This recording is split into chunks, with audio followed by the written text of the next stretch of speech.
इस वीडियो में मैं आपसे बात करूंगा, जैसा कि आप सभी को मालूम है, आरपीएससी द्वारा सेकंड ग्रेड भर्ती परीक्षा संस्कृत डिपार्टमेंट की परीक्षा का आयोजन इसी मंथ के लास्ट वीक में आयोजित किया जा रहा है।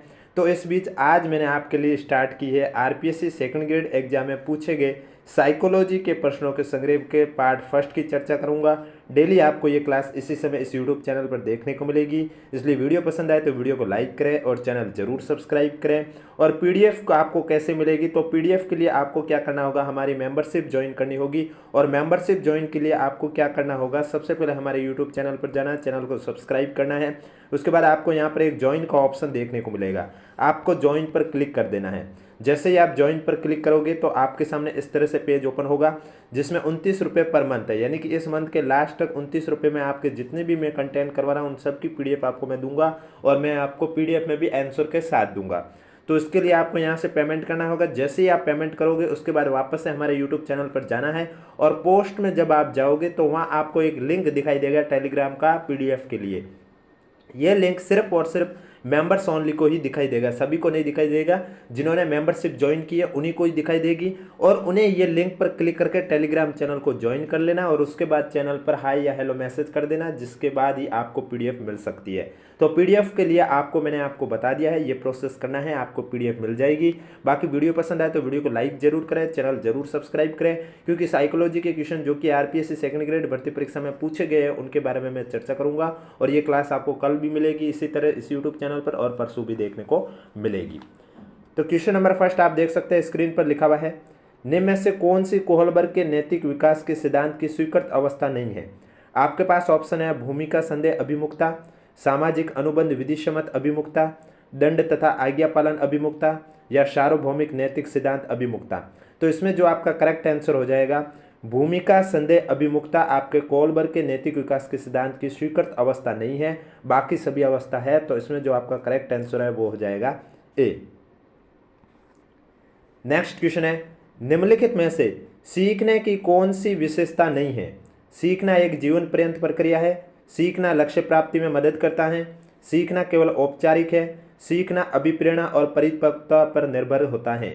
तो सीखने की कौन सी विशेषता नहीं है, इसमें आपका राइट आंसर हो जाएगा सीखना केवल औपचारिक है, सी आपका करेक्ट आंसर हो जाएगा। नेक्स्ट क्वेश्चन, परंपरागत वर्गीकरण में सीखने का कौन सा एक प्रकार नहीं है। संज्ञानात्मक अधिगम, यांत्रिक अधिगम, भावात्मक अधिगम, मनोज्ञानात्मक अधिगम। तो इसमें से परंपरागत वर्गीकरण में सीखने का कौन सा एक प्रकार नहीं है, इसमें आपका राइट आंसर हो जाएगा यांत्रिक अधिगम इसका प्रकार नहीं है, बी आपका करेक्ट आंसर हो जाएगा। नेक्स्ट क्वेश्चन, अधिगम के संदर्भ में निम्नलिखित में से कौन सा कथन गलत है। अभ्यास के कारण व्यवहार परिवर्तन, परिपक्वता के कारण व्यवहार परिवर्तन, नवीन व्यवहारों का अर्जन, या व्यवहार में स्थायी परिवर्तन। तो इसमें आपका राइट आंसर हो जाएगा परिपक्वता के कारण व्यवहार परिवर्तन, बी आपका करेक्ट आंसर हो जाएगा। नेक्स्ट क्वेश्चन, यह व्यक्ति में उन मनोभौतिक व्यवस्थाओं का गत्यात्मक संगठन है जो उसके वातावरण के साथ विशिष्ट समायोजन को निर्धारित करता है। यह कथन निम्नलिखित में से किस मनोवैज्ञानिक के संदर्भ में है। तो इसमें आपका राइट आंसर हो जाएगा, आपके पास ऑप्शन है बुद्धि, व्यक्तित्व, रुचि, या सृजनात्मकता। तो इसमें आपका राइट आंसर हो जाएगा व्यक्तित्व, यानी कि बी आपका राइट आंसर हो जाएगा। अगर अभी तक वीडियो को लाइक नहीं किया तो एक बार वीडियो को लाइक कर लीजिए, चैनल भी जरूर सब्सक्राइब कर लीजिए। और पीडीएफ के लिए मैंने आपको बता दिया है, उस तरह से आपको मेंबरशिप ज्वाइन करनी है और आपको पीडीएफ भी मिल जाएगी। पीडीएफ भी आपको आंसर के साथ मिलेगी। निम्नलिखित में से कौन सा उपागम व्यक्तित्व सिद्धांतों से संबंधित नहीं है। शील गुण उपागम, प्रकार उपागम, मानवतावादी उपागम, एक तंत्रात्मक उपागम। तो इनमें से कौन सा उपागम व्यक्तित्व सिद्धांतों से संबंधित नहीं है। तो इसमें आपका राइट आंसर हो जाएगा एक तंत्रात्मक उपागम, यानी कि डी आपका करेक्ट आंसर हो जाएगा। निम्नलिखित में से कौन सी एक सुसमायोजित व्यक्ति की विशेषता नहीं है। स्वयं के मजबूत पक्षों और सीमाओं की जानकारी होना, स्वयं और अन्य का सम्मान करना, महत्वाकांक्षा का अति उच्च स्तर होना, व्यवहार में लचीलापन होना। तो इनमें से कौन सी एक सुसमायोजित व्यक्ति की विशेषता नहीं है। तब आपका राइट आंसर इसमें आपका हो जाएगा महत्वाकांक्षा का अति उच्च स्तर होना, यानी कि सी आपका करेक्ट आंसर हो जाएगा। निम्नलिखित में से कौन सा थॉर्नडाइक द्वारा प्रदत्त बुद्धि का प्रकार नहीं है। सामाजिक बुद्धि, मूर्त बुद्धि, अमूर्त बुद्धि, शरीर गति की बुद्धि। तो इनमें से थॉर्नडाइक द्वारा प्रदत्त बुद्धि का प्रकार नहीं है, आपका राइट आंसर हो जाएगा शरीर गति की बुद्धि, यानी कि यांत्रिक बुद्धि, डी आपका करेक्ट आंसर हो जाएगा। निम्नलिखित में से कौन सा सृजनात्मकता का तत्व नहीं है? परवाह, मौलिकता, अभिसारी चिंतन या विस्तारण। तो सृजनात्मकता का तत्व नहीं है, इसमें आपका राइट आंसर हो जाएगा अभिसारी चिंतन यानी कि सी आपका करेक्ट आंसर हो जाएगा। नेक्स्ट क्वेश्चन, सृजनात्मकता के प्रमस्तिष्क गोलार्ध सिद्धांत के अनुसार सृजनात्मकता परिणाम होती है ईश्वर द्वारा प्रदत्त उपहार का, दाएं गोलार्ध की प्रबलता का, बाएं गोलार्ध की प्रबलता का या प्रमस्तिष्क की कमजोरी का। तो सृजनात्मकता के प्रमस्तिष्क गोलार्ध सिद्धांत के अनुसार सृजनात्मकता परिणाम होती है, आपका राइट आंसर हो जाएगा दाएं गोलार्ध की प्रबलता का, बी आपका करेक्ट आंसर हो जाएगा। नेक्स्ट क्वेश्चन, ए मास्लो द्वारा मानवीय अभिप्रेरणा को समझने हेतु आधारभूत आवश्यकताओं के 5 वर्ग बताए गए हैं। निम्न में से कौन सा वर्ग मास्लो द्वारा नहीं दिया गया है? आपके पास ऑप्शन है उपलब्धि आवश्यकता, आत्मबोध की आवश्यकता, प्यार की आवश्यकताएं या सुरक्षा आवश्यकताएं। तो इसमें आपका राइट आंसर हो जाएगा उपलब्धि आवश्यकता, ए आपका करेक्ट आंसर हो जाएगा। नेक्स्ट क्वेश्चन, निम्न में से कौन सा एक अभिप्रेरणा प्रक्रिया का तत्व नहीं है? उपलब्धि, आवश्यकता, अंतर्नाद, अभिप्रेरक। तो इनमें से कौन सा एक अभिप्रेरणा प्रक्रिया का तत्व नहीं है? तो इसमें आपका राइट आंसर हो जाएगा उपलब्धि आपके अभिप्रेरणा प्रक्रिया का तत्व नहीं है, ए आपका करेक्ट आंसर हो जाएगा। भारत की विविध सांस्कृतिक भिन्नताओं में से व्यक्तिगत भिन्नता का मनोवैज्ञानिक आधार कौन सा है? बौद्धिक भिन्नता, शैक्षिक स्तर में भिन्नता, भाषाई भिन्नता, आर्थिक स्तर में भिन्नता। तो भारत की विविध सांस्कृतिक भिन्नताओं में से व्यक्तिगत भिन्नता का जो मनोवैज्ञानिक आधार है वो है आपका बौद्धिक भिन्नता, ए आपका करेक्ट आंसर हो जाएगा। प्रतिभाशाली बालकों के शिक्षण हेतु निम्नलिखित में से कौन सा कार्यक्रम उपयुक्त नहीं है? योग्यता समूहन, संवर्धन कार्यक्रम, दोहरी पदोन्नति या उपचारात्मक शिक्षण। तो प्रतिभाशाली बालकों के शिक्षण हेतु इनमें से कौन सा कार्यक्रम उपयुक्त नहीं है? राइट आंसर हो जाएगा उपचारात्मक शिक्षण, डी आपका करेक्ट आंसर हो जाएगा। रुचि गुप्त हुआ अवधान व अवधान रुचि का क्रियात्मक रूप है, यह कथन किसका है? Drever, Crow and Crow, Guilford, McDougall. तो ये कथन आपके मैकडूगल का है, डी आपका राइट आंसर हो जाएगा। अगर अभी तक वीडियो को लाइक नहीं किया तो एक बार वीडियो को लाइक कर लीजिए, चैनल भी जरूर सब्सक्राइब कर लीजिए, क्योंकि साइकोलॉजी के डेली आपको इस यूट्यूब चैनल पर इसी समय ये क्लास देखने को मिलेगी। और पीडीएफ के लिए अगर आपने अभी तक हमारे चैनल की मेंबरशिप ज्वाइन नहीं की है तो आप ज्वाइन कर सकते हो। मेंबरशिप कैसे ज्वाइन करनी है वीडियो के स्टार्टिंग में मैं ऑलरेडी आपको बता चुका हूँ। अध्यापक के द्वारा शिक्षण में विद्यार्थियों की रुचि को जागृत करने और विकसित करने के लिए निम्न में से कौन सा तरीका उपयुक्त नहीं है? उपयुक्त अध्यापन विधि का उपयोग, बालकों के विकास की विभिन्न अवस्थाओं में रुचियों के ज्ञान का शिक्षण में उपयोग, कक्षा में पूर्ण निर्भरता को बनाए रखना, नए विषय को पूर्व परिचित ज्ञान में जोड़ना। तो इसमें आपका राइट आंसर हो जाएगा कक्षा में पूर्ण निर्भरता को बनाए रखना, सी आपका करेक्ट आंसर हो जाएगा। शिक्षा मनोविज्ञान मनोविज्ञान की वह शाखा जो शिक्षण तथा अधिगम से संबंधित होती है, इस विचार के प्रतिपादक कौन है? Kolesnik, Skinner, Crow and Crow, Stephen. तो इसमें आपका राइट आंसर हो जाएगा स्किनर, यानी कि बी आपका करेक्ट आंसर हो जाएगा। नेक्स्ट क्वेश्चन, शिक्षा मनोविज्ञान के अध्यापक के लिए निहितार्थ नीचे दिए जा रहे हैं। उपयुक्त निहितार्थ का उपयोग करते हुए निम्नलिखित में से कौन सा विकल्प सर्वाधिक उपयोग होगा, वो आपको इसमें सेलेक्ट करके करेक्ट आंसर बताना है। तो पहला दे रखा है बालकों की विकासात्मक विशेषता को समझना, ये सही है। बालकों की समूह गत्यात्मकता को समझना, ये भी सही है। शिक्षण की प्रभावी विधियों को समझना, ये भी सही है। यानी कि शिक्षा मनोविज्ञान के अध्यापक के लिए निहितार्थ नीचे दिए जा रहे हैं। इनमें से सर्वाधिक उपयोग कौन से हैं? ये तीनों ही आपके सर्वाधिक उपयुक्त है। करेक्ट आंसर आपका हो जाएगा डी। नेक्स्ट क्वेश्चन, वह अवधि जिसके दौरान लड़के व लड़कियां शारीरिक, मानसिक, सामाजिक व संवेगात्मक रूप से बाल्यावस्था से प्रौढ़ावस्था की ओर बढ़ते हैं, क्या कहलाते हैं? वयस्कावस्था, उत्तर बाल्यावस्था, किशोरावस्था, शैशवावस्था। तो इसमें आपका राइट आंसर हो जाएगा किशोरावस्था, यानी कि सी आपका करेक्ट आंसर हो जाएगा। नेक्स्ट क्वेश्चन, एरिक्सन के मनोसामाजिक विकास के सिद्धांत में उद्यमिता बनाम हीनता विकास की निम्नलिखित में से कौन सी अवस्था से संबंधित है? किशोरावस्था, उत्तर बाल्यावस्था, पूर्व बाल्यावस्था या पूर्व प्रौढ़ावस्था। तो इसमें आपका राइट आंसर हो जाएगा उत्तर बाल्यावस्था, यानी कि बी आपका करेक्ट आंसर हो जाएगा। नेक्स्ट क्वेश्चन है आपके सामने, अपनी सामाजिक विकास की प्रक्रिया में बालक समूह बनाता है, वो अवस्था क्या कहलाती है? किशोरावस्था, प्रौढ़ावस्था, बाल्यावस्था, शैशवावस्था। तो इसमें आपका राइट आंसर हो जाएगा बाल्यावस्था, यानी कि सी आपका करेक्ट आंसर हो जाएगा। नेक्स्ट क्वेश्चन, प्राणी के वांछित व्यवहारों के लिए पुनर्बलन महत्वपूर्ण है, यह निम्नलिखित में से किस मनोवैज्ञानिक से संबंधित है? जीन पियाजे, B F. Skinner, Lawrence Kohlberg, E H. Erikson. तो इसमें आपका राइट आंसर हो जाएगा प्राणी के वांछित व्यवहार के लिए पुनर्बलन महत्वपूर्ण है, यह निम्नलिखित में से मनोवैज्ञानिक बी.एफ. स्किनर से संबंधित है।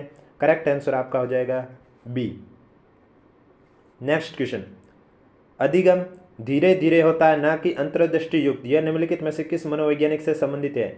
I P. Pavlov, E L. Thorndike, J B. Watson, B F. Skinner. तो अधिगम धीरे धीरे होता ना कि अंतर्दृष्टि युक्त, यह निम्नलिखित में से किस मनोवैज्ञानिक से संबंधित है? राइट आंसर हो जाएगा ई.एल. थॉर्नडाइक, यानी कि बी आपका करेक्ट आंसर हो जाएगा। नेक्स्ट क्वेश्चन, अंतर्दृष्टि द्वारा अधिगम के प्रवर्तक हैं कोहलर, बंडूरा, वायोगुत्स्की या गैने। तो इसमें आपका राइट आंसर हो जाएगा कोहलर, यानी कि ए आपका करेक्ट आंसर हो जाएगा। व्यक्तित्व का 16 व्यक्तित्व कारक सिद्धांत देने वाले मनोवैज्ञानिक कौन है? Allport, Freud, cattle, Adler. तो इसमें आपका राइट आंसर हो जाएगा कैटल, यानी कि सी आपका करेक्ट आंसर हो जाएगा। जूंग के अनुसार व्यक्तित्व के प्रकार हैं अंतर्मुखी, बहिमुखी, endomorphic, ectomorphic, pyknic, athletic, choleric, phlegmatic. तो जूंग के अनुसार व्यक्तित्व के प्रकार कौन से हैं? अंतर्मुखी और बहिर्मुखी, यानी कि ए आपका करेक्ट आंसर हो जाएगा। अगर अभी तक वीडियो को लाइक नहीं किया तो एक बार वीडियो को लाइक कर लीजिए, चैनल भी जरूर सब्सक्राइब कर लीजिए। थैमेटिक एप्रिसिएशन परीक्षण का उदाहरण है जिसे शॉर्ट में कहते हैं TAT। वस्तुनिष्ठ परीक्षण, प्रक्षेपी परीक्षण, मापनी या अप्रक्षेपी परीक्षण। तो TAT किसका उदाहरण है? तो इसमें आपका राइट आंसर हो जाएगा प्रक्षेपी परीक्षण का उदाहरण है, बी आपका राइट आंसर हो जाएगा। ई.एल. थॉर्नडाइक ने बुद्धि के जिस सिद्धांत का प्रतिपादन किया वो कौन सा है? द्विकारक, बहुकारक, समूहकारक, एक कारक। तो ई.एल. थॉर्नडाइक ने बुद्धि के जिस सिद्धांत का प्रतिपादन किया है वह बहुकारक सिद्धांत है, यानी कि करेक्ट आंसर आपका हो जाएगा बी। नेक्स्ट क्वेश्चन, बुद्धि मापन के लिए बुद्धिलब्धि शब्द का प्रयोग सर्वप्रथम किस मनोवैज्ञानिक ने किया था? Stern, Guilford, Wechsler, Spearman. तो बुद्धिलब्धि शब्द का प्रयोग सर्वप्रथम किया है स्टन ने, ए आपका करेक्ट आंसर हो जाएगा। यदि एक बालक की वास्तविक आयु 12 वर्ष 6 माह तथा मानसिक आयु 18 वर्ष है तो टर्मन के अनुसार उसकी बुद्धिमत्ता का स्तर क्या होगा? प्रतिभाशाली, पिछड़ा, सीमा पर या औसत बुद्धि। तो इसमें आपका राइट आंसर हो जाएगा बुद्धिमत्ता का स्तर प्रतिभाशाली होगा, ए आपका राइट आंसर हो जाएगा।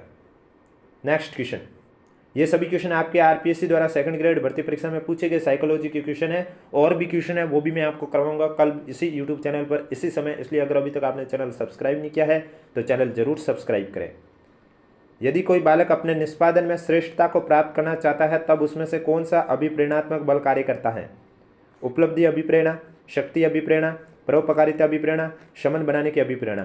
तो इसमें आपका उपलब्धि अभिप्रेरणा करेक्ट आंसर हो जाएगा, यानी कि ए आपका राइट आंसर हो जाएगा।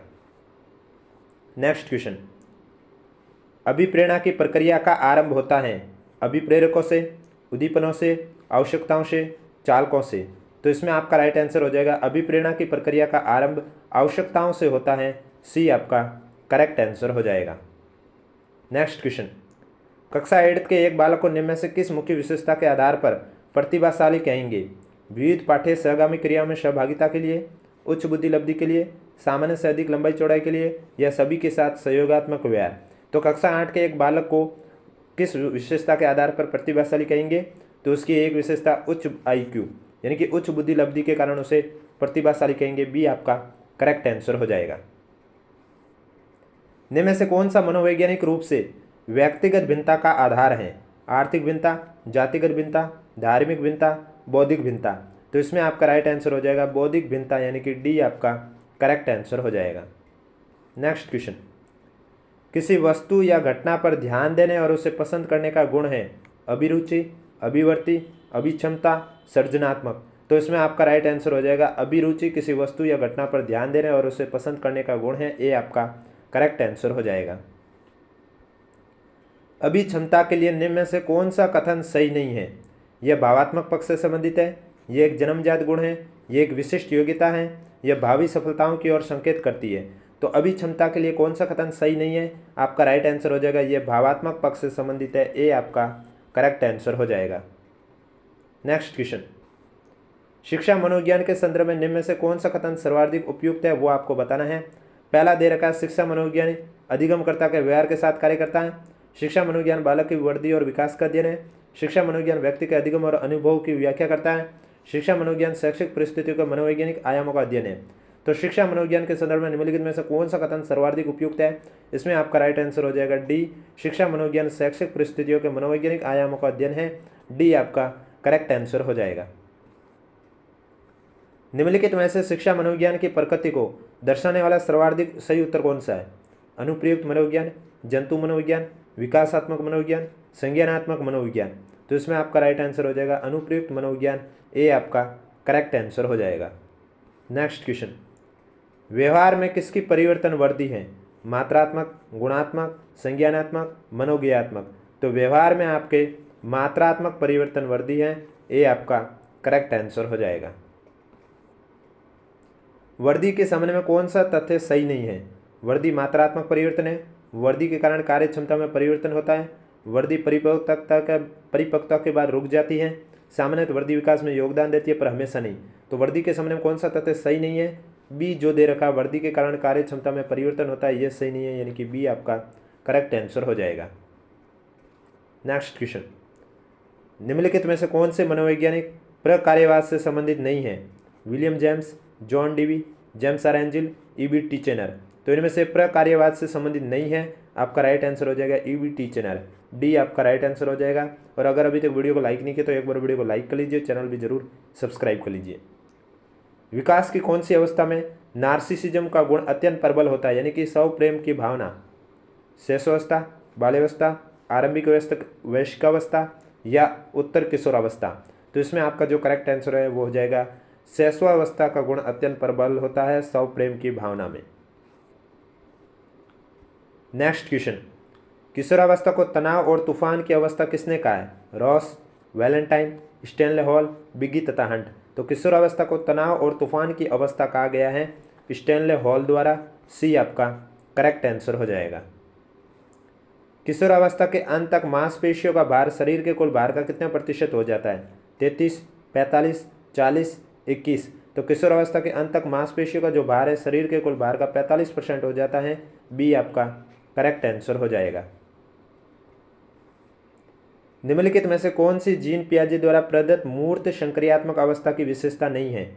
विचारों की विलोमिता, संरक्षण, क्रमबद्धता व पूर्ण अंश प्रत्ययों का उपयोग, संकेतात्मक कार्यों का प्रादुर्भाव।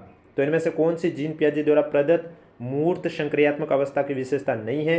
राइट आंसर हो जाएगा संकेतात्मक कार्यों का प्रादुर्भाव, यानी कि डी आपका करेक्ट आंसर हो जाएगा।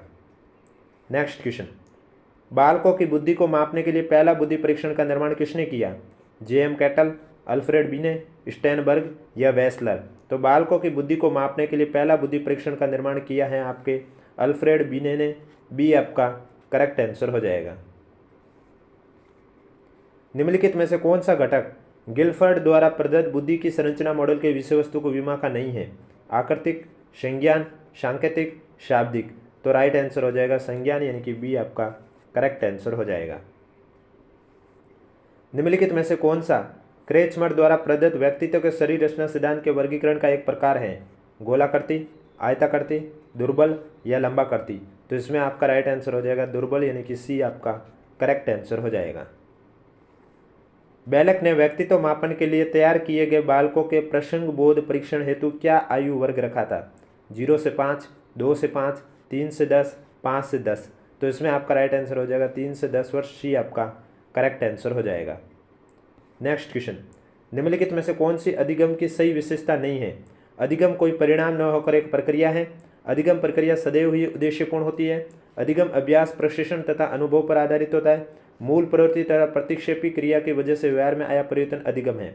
तो इसमें आपका डी राइट आंसर हो जाएगा।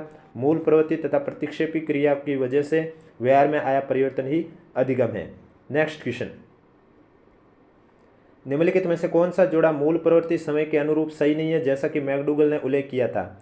युजुत्सा भय, निवर्ती गणना, संतान कामना वात्सल्य, शरणागति करुणा। तो इसमें आपका राइट आंसर हो जाएगा युयुत्सा भय, यानी कि ए आपका करेक्ट आंसर हो जाएगा। नेक्स्ट क्वेश्चन, सीखने की प्रक्रिया और सूझ की दृष्टि से निम्नलिखित में से कौन सी विशेषता गेस्टोल्ट मनोवैज्ञानिक द्वारा निर्धारित नहीं की गई है? अधिगम की प्रकृति संज्ञानात्मक होती है, अधिगम प्रक्रिया यंत्रवत होती है, अधिगम की प्रकृति लगभग स्थायी होती है, सूझ के लिए संशयात्मक परिस्थिति का होना आवश्यक है। तो इसमें आपका बी राइट आंसर हो जाएगा, अधिगम प्रक्रिया यंत्रवत होती है, बी आपका करेक्ट आंसर हो जाएगा। एक अध्यापक ने कक्षा में पढ़ाया कि हाउस का बहुवचन हाउसेस है, तो इसी अधिगम से विद्यार्थी ने माउस का बहुवचन माउसेस कर दिया। यह उदाहरण किस प्रकार के अधिगम स्थानांतरण का उदाहरण है? धनात्मक, ऋणात्मक, शून्य, द्विपार्श्व। तो राइट आंसर हो जाएगा ऋणात्मक स्थानांतरण, बी आपका करेक्ट आंसर हो जाएगा। जब एक कर्मचारी अपने अधिकारी पर गुस्सा प्रदर्शित नहीं कर पाता है तो वह घर आने के बाद इसे अपनी पत्नी और बच्चों पर युक्त करता है। यह उदाहरण किस प्रकार की रक्षा युक्ति को दर्शाता है? दमन, औचित स्थापना, तादात्म्यीकरण या विस्थापन। तो ये आपके विस्थापन की रक्षा युक्ति को दर्शाता है, डी आपका करेक्ट आंसर हो जाएगा। निम्नलिखित में से कौन सा घटक क्लासिकल अनुबंधन सिद्धांत से संबंधित नहीं है? ढालना, उत्तेजन, विलोपन, स्वतः पुनर्लोप। तो इनमें से जो घटक क्लासिकल अनुबंध सिद्धांत से संबंधित नहीं है वो है आपका ढालना, यानी कि ए आपका करेक्ट आंसर हो जाएगा। नेक्स्ट क्वेश्चन, स्टैनफोर्ड बिने बुद्धिलब्धि परीक्षण के लिए तय मान के अनुसार सामान्य मंदित बालकों का बुद्धिलब्धि प्रसार क्या है? 50 से 55 से लगभग 50-55 से लगभग 70, 35-40 से लगभग 50-55, 20-25 से 35-40 या 20 से नीचे। तो इसमें आपका राइट आंसर हो जाएगा स्टैनफोर्ड बिने बुद्धिलब्धि परीक्षण के लिए तय मानक के अनुसार सामान्य मंदित बालकों का जो बुद्धिलब्धि प्रसार होता है वो 35-40 से लेकर 50-55 होता है, यानी कि बी आपका करेक्ट आंसर हो जाएगा। नेक्स्ट क्वेश्चन, निम्नलिखित में से कौन सा जन्मजात अभिप्रेरक नहीं है? भूख, प्यास, आकांक्षा, निद्रा। तो इसमें आपका आकांक्षा करेक्ट आंसर हो जाएगा, यानी कि सी आपका राइट आंसर हो जाएगा। आज का लास्ट क्वेश्चन है, निम्नलिखित में से कौन सी अभिवृद्धि की विशेषता नहीं है? अभिवृद्धि जन्मजात होती है, अभिवृद्धि स्थायी नहीं होती या परिवर्तनीय है, अभिवृद्धि हमारे व्यवहारों और क्रियाकलापों को प्रभावित करती है, अभिवृद्धि हमेशा किसी वस्तु, परिस्थिति, व्यक्ति इत्यादि के प्रति प्रदर्शित होती है। तो अभिवृद्धि जन्मजात होती है, ए आपका राइट आंसर हो जाएगा। तो ये थे आज साइकोलॉजी की क्लास फर्स्ट। कल भी आपको इसी समय क्लास देखने को मिलेगी। अब आपको अगर पीडीएफ चाहिए तो पीडीएफ के लिए क्या करना होगा, आपको हमारे यूट्यूब चैनल सब्सक्राइब करने के बाद जब आप देखोगे तो यहाँ पर आपको एक ऑप्शन देखने को मिलेगा ज्वाइन का। तो आपको यहाँ ज्वाइन पर क्लिक कर देना है। ज्वाइन पर क्लिक करने के बाद आपको यहाँ 29 रुपये का पेमेंट करना होता है, जो कि पर मंथ यानी कि एक महीने का 29 रुपये चार्ज है। और सेकंड ग्रेड एग्जाम तक जितने भी मैं आपको कंटेंट करवा रहा हूँ, फिर चाहे वो करंट अफेयर को लेकर हो या PYQ के राजस्थान जीके के क्वेश्चन हो या साइकोलॉजी के क्वेश्चन हो, सभी की पीडीएफ आपको आंसर के साथ हमारे टेलीग्राम चैनल पर देखने को मिलेगी। वो कैसे देखने को मिलेगी? जब आप ज्वाइन करोगे, पेमेंट करके मेंबरशिप ज्वाइन कर लोगे, तब आपको हमारे यूट्यूब चैनल के पोस्ट पर जाना होगा। जब आप पोस्ट पे जाओगे तो यहाँ आपको एक टेलीग्राम का लिंक दिखाई देगा पीडीएफ का। ये लिंक सिर्फ और सिर्फ मेंबर्स जो जुड़े हैं उन्हें ही दिखाई देगा, सभी स्टूडेंट को नहीं दिखाई देगा। जिन्होंने मेंबरशिप ज्वाइन की उन्हीं को दिखाई देगा। और आपको इस लिंक पर क्लिक कर देना है। लिंक पर क्लिक करते ही आप हमारे टेलीग्राम चैनल पर पहुंच जाओगे। वहां ज्वाइन करके आपको हाय हेलो लिख लेना, उसके बाद आपको वहां पर पीडीएफ प्रोवाइड करवा दी जाएगी। और अगर अभी तक वीडियो को लाइक नहीं किया तो एक बार वीडियो को लाइक कर लीजिए, चैनल भी जरूर सब्सक्राइब कर लीजिए, क्योंकि आपको इस यूट्यूब चैनल पर सेकंड ग्रेड भर्ती परीक्षा से जुड़ी सभी कंटेंट प्रोवाइड करवाए जाते हैं।